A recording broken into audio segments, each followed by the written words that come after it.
Corel Draw जो है ना, ये एक ग्राफिक्स सॉफ्टवेयर है। कोरल ड्रॉ में हम लोग कोई भी ग्राफिक्स ऑप्शन यहाँ पे यूज़ कर सकते हैं। मतलब किसी तरह का कोई डिज़ाइन बनाना हो, या बैनर बनाना है, या पम्पलेट बनाना है, या हैंडबिल बनाना है, या किसी तरह का कोई विजिटिंग कार्ड बनाना है। इसके लिए हम लोग सबसे पहले कौन सा सॉफ्टवेयर यूज़ करते हैं? इसके लिए हम लोग सॉफ्टवेयर यूज़ करते हैं Corel Draw graphics. Corel Draw को सबसे पहले स्टार्ट करेंगे, कोई भी वर्जन हो। कोरल ड्रॉ जैसे ये 17 है, X7, इसको पहले हम लोग स्टार्ट कर लेते हैं। स्टार्ट करने के बाद हमारे सामने ये ऑन हो रहा है,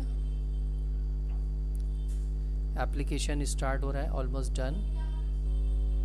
उसके बाद यहाँ पे फर्स्ट हम लोग क्या करेंगे, फर्स्ट हम लोग के सामने एक वेलकम स्क्रीन आएगा, ठीक है, जिसमें हम लोग को एक न्यू डॉक्यूमेंट लेना है। तो न्यू डॉक्यूमेंट यहाँ से हम लोग न्यू डॉक्यूमेंट ले सकते हैं, या फिर फाइल में जाके भी हम लोग न्यू कर सकते हैं। दोनों ही ऑप्शन है हम लोग के पास।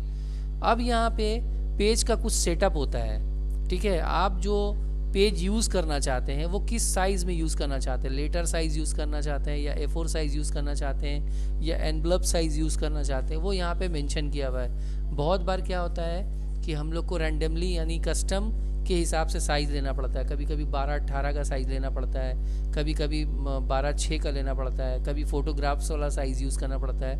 ऐसे भी नॉर्मली जो बेसिक्स हम लोग यूज़ करेंगे, हम लोग इसमें नॉर्मली A4 साइज़ अपना ले लेते हैं, ठीक है, यानी इंटरनेशनल पेपर इसको बोलते हैं। ये आपका मिलीमीटर के हिसाब से आता है, तो मिलीमीटर यहाँ पे ऑलरेडी शो कर रहा है। अगर कुछ नाम देना तो नाम दे सकते हैं, और चाहे तो प्रीसेट को आप सेव भी करके रख सकते हैं। ये नाम दीजिएगा, ऑटोमेटिकली वो नाम, मतलब जो डायमेंशन आपको ऑलवेज यूज़ होता है तो आप उसको सेव करके भी यहाँ पे रख सकते हैं। जैसे सपोज़ आपका डायमेंशन मान लीजिए 12-18 का यूज़ होता है, तो आप यहाँ पे कुछ नहीं, यहाँ पे जाके कस्टम करिए। कस्टम करने के बाद यहाँ पे जैसे इंचेस ले लीजिए। इंचेस लेने के बाद आपको जो विड्थ और हाइट ऑलवेज यूज़ होता है, विड्थ में जब सपोज़ 12 और हाइट में सपोज़ 18 यूज़ होता है, ठीक है। तो उसका एक यहाँ पे जाके सपोज़ यहाँ पे आप कस्टम लेकर यहाँ पे उसका एक नेम दे दिए, ठीक है, माई पेज। उसके बाद यहाँ से उसको सेव में क्लिक कर दीजिए। सेव में क्लिक करके यहाँ पे माई पेज बोलकर यहाँ पे सेव कर लीजिए। ये प्रीसेट आपका सेव हो गया। अभी क्या है, नेक्स्ट टाइम आप जब स्टार्ट करेंगे कोरल को जब नेक्स्ट टाइम स्टार्ट करते हैं, तो उस वक्त उतना आपको साइज वाइज सेटिंग वेटिंग करने का ज़रूरत नहीं है। जस्ट करना क्या पड़ेगा, स्टार्ट होते ही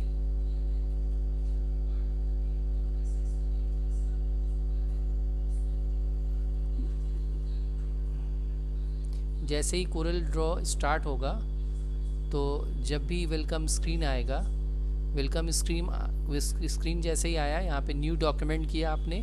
न्यू डॉक्यूमेंट करने के बाद जस्ट यहाँ पे जाके आप अपना जो नाम से सेव किए थे माई पेज ले लीजिए, लेके जस्ट यहाँ से ओके कर दीजिए।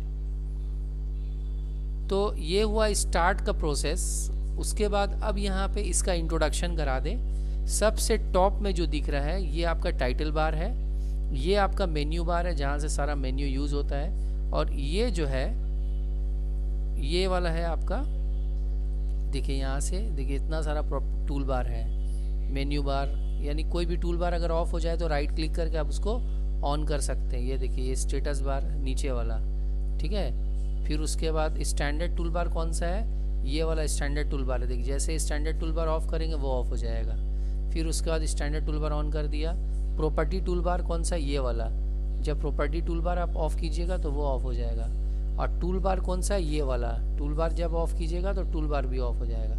तो इस तरह से ये टूल्स का ऑप्शन हो गया। ये हो गया रूलर्स का यूज़ हम लोग बाद में करेंगे, इसका यूज़ हम बाद में बताएंगे। रूलर्स का यूज़ बहुत इंपॉर्टेंट यूज़ है, मतलब जो पेज का जो सेटिंग होता है, जो डायमेंशन सेटिंग होता है, ये सब हम लोग कोरल ड्रॉ में ये पेज के रूलर्स के थ्रू ही करते हैं। तो जैसे फॉर द एग्जांपल टूल्स में हम लोग अगर आ जाते हैं, तो टूल्स में हम लोग यहाँ पे सपोज़ यहाँ पे कुछ भी टूल्स यूज़ करने के लिए कोई ऑब्जेक्ट होना चाहिए। सपोज़ एक बॉक्स हमने इस तरह से ड्रॉ किया। बॉक्स को ड्रॉ करने के बाद यहाँ पे फर्स्ट क्या करेंगे, ये है शेप टूल। शेप टूल लेकर हम लोग इसको इस तरह से राउंडेड कर सकते हैं। बहुत बार हम लोग बॉक्स को राउंडेड शेप में यूज़ करना चाहते हैं तो राउंडेड कर सकते हैं। प्लस इसके अलावा शेप यूज़ का और भी बहुत सारा जगह पे यूज़ होता है। जैसे फॉर द एग्जांपल अगर आप इसको कर्व में यूज़ कर रहे हैं, सपोज़ आप ये कर्व में यूज़ कर रहे हैं फॉर द एग्जांपल, जैसे बहुत बार ऐसा होता है कि हम लोग लाइन लेकर बॉक्स लिया, रेक्टेंगल बॉक्स लिया और इसको यहाँ से जाके ऑब्जेक्ट में जाके कन्वर्ट टू कर्व कर दिया, ये कर्व हो गया। अब यहाँ से शेप टूल लेकर जब आप कहीं पे भी क्लिक करिएगा तो देखिए इसका फंक्शन बिल्कुल अलग हो जाएगा। ये देखिए अब इसको आप इस तरह से मूव कर सकते हैं, इस तरह से ऊपर कर सकते हैं, ठीक है। जितना भी पॉइंटर बनाना आप यहाँ से पॉइंटर बना सकते हैं। यहाँ पे क्लिक करके प्लस ले लिए, फिर यहाँ पे क्लिक करके प्लस ले लिए, उसके बाद अब जहाँ से भी आपको पॉइंटर डाउन करना है यहाँ से पॉइंटर डाउन कर लीजिए, ठीक है। प्लस ये देखो एंगल वाइज बना सकते हो। मतलब एक शेप टूल से बहुत सारा अलग अलग टाइप का, डिफरेंट टाइप का डिज़ाइन हम लोग क्रिएट कर सकते हैं। यहाँ डबल क्लिक करेंगे, ये देखो इस तरह का बहुत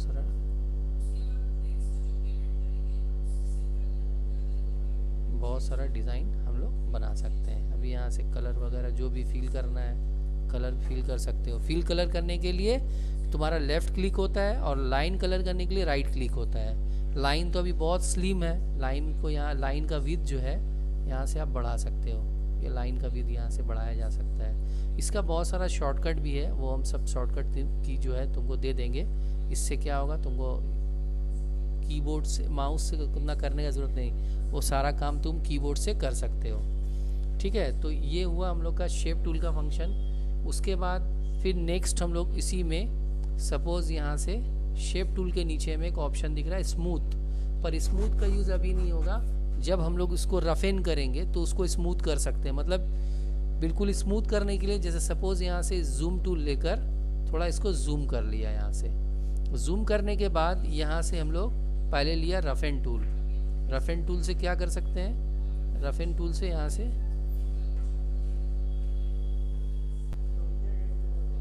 तो अब यहाँ पे क्या रफेन टूल से अब इसको थोड़ा और जूम करो तो रफेन से रफेन का फंक्शन समझ में आएगा, इस तरह का रफेन हो जाएगा। और अगर इसको फिर हम लोग यहाँ से स्मूथ करना चाहें तो यहाँ से इसको स्मूथ हम लोग कर सकते हैं। ये देखो बिल्कुल स्मूथ हो जाएगा वो,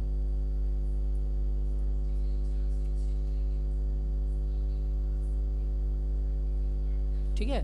और कंट्रोल Z से पीछे कर नॉर्मल कर लो थोड़ा सा साइज को, फिर वापस नॉर्मल। जैसे बहुत ज़्यादा जूम हो गया, बहुत बार ऐसा होता है ना कि हम लोग जब जूम करते हैं तो पूरा पेज आउट ऑफ जूम हो जाता है। तो यहाँ पे क्लिक करके हम लोग इसको 2 पेज करेंगे तो वो नॉर्मल हो जाएगा। और अब यहाँ से जैसे जूम थोड़ा सा करके हम लोग यहाँ से गए, नेक्स्ट ऑप्शन यूज़ किया स्मेयर। ये देखो इस तरह का बहुत बड़ा डिज़ाइन बनाना होता है पेज का, तो यहाँ से हम लोग बना सकते हैं, ठीक है। ये भी समझ में आ गया।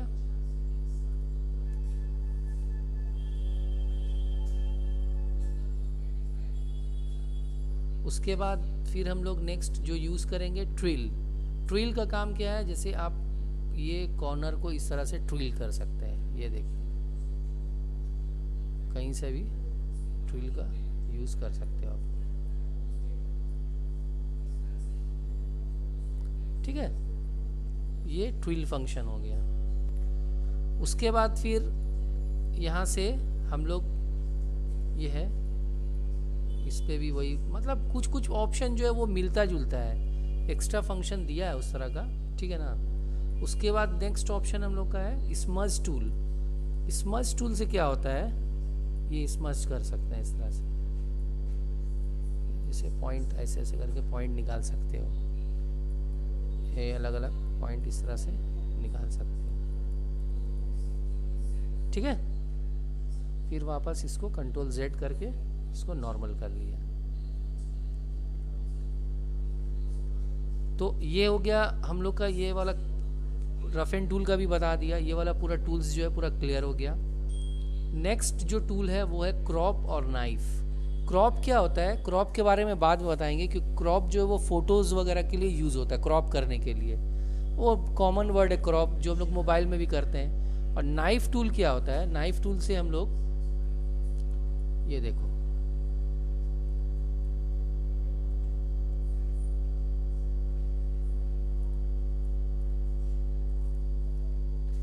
ठीक है, मतलब और शेप टू शेप कट करना है। जैसे यहाँ क्लिक किया, ड्रैग मत करना, क्लिक करके माउस छोड़ देना, फ्री हैंड, जहाँ पे जाके स्टॉप करना वहाँ बस क्लिक कर दोगे एक बार, वहाँ से कट हो गया वो।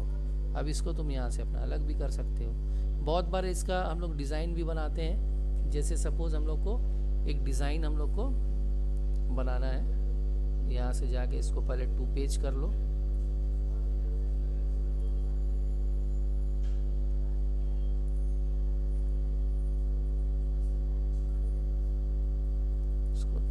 जूम करके यहाँ से रखो। उसको यहाँ से कोई भी एक कलर, सपोज वो भी कलर दे, कोई भी एक कलर पार्टिकुलर एक कलर दे के रखो। अभी नाइफ टूल में जाओ, पहले यहाँ पे क्लिक करके यहाँ से यहाँ मिलाओ, फिर यहाँ से यहाँ लेके जाओ।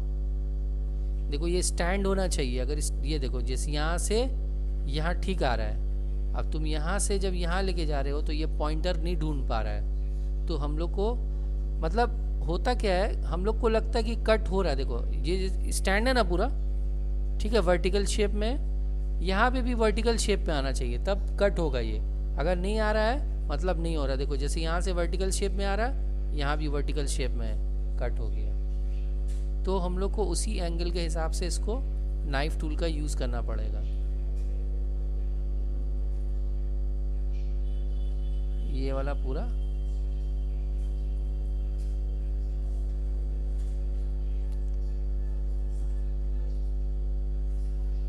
इसको अपना अलग अलग यहाँ से कलर अपना दे सकते हो।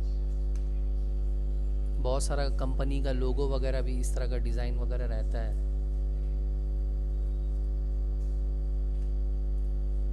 और भी कलर है यहाँ पे, बहुत सारा कलर का ऑप्शन दिया हुआ है, अलग अलग यहाँ से कलर यूज़ कर सकते हो।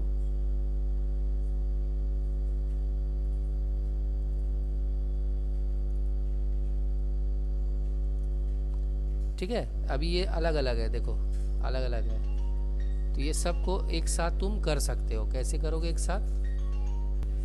तो हम लोग चाहते हैं कि ये सब एक साथ रहे, तो हम लोग क्या करेंगे, इसको ओवरऑल पूरा यहाँ से यहाँ तक पूरा सिलेक्शन करके बस कीबोर्ड से ओनली कंट्रोल G प्रेस कर देंगे, ये ग्रुप हो गया। अब अपना इसको आप जो है अपना शॉर्ट करके इसको अपना जिस टाइप का डिज़ाइन बनाना है यहाँ से अपना। अच्छा और एक बात देख लो, किसे कॉपी करना हो तो यहाँ से अपना कंट्रोल प्रेस करके, कंट्रोल इसलिए कि एकदम स्ट्रेट बेस पे आएगा ये, और माउस को होल्ड करके रखेंगे और ये राइट क्लिक प्रेस कर देंगे, कॉपी हो जाएगा। जिस तरह जैसे भी कॉपी करना है, जस्ट इसको ऐसे पहले मूव किया, माउस का राइट क्लिक प्रेस कर दिया, कंट्रोल R दबाओगे तो रिपीट हो जाएगा वो। तो इस तरह से बहुत सारा लोगो वगैरह हम लोग इस तरह से बना सकते हैं। तो ये हम लोग का फर्स्ट बेस और फर्स्ट क्लास था कोरल ड्रॉ का। इसमें हम लोग ये सीखे कि कोरल ड्रॉ का पेज सेटअप कैसे होगा, पेज सेटअप किस तरह से करना है, और साथ ही साथ इसमें हम लोग कुछ शेप और स्मज वगैरह का यूज़ किए, और साथ ही साथ नाइफ टूल का भी यूज़ किए। That's all.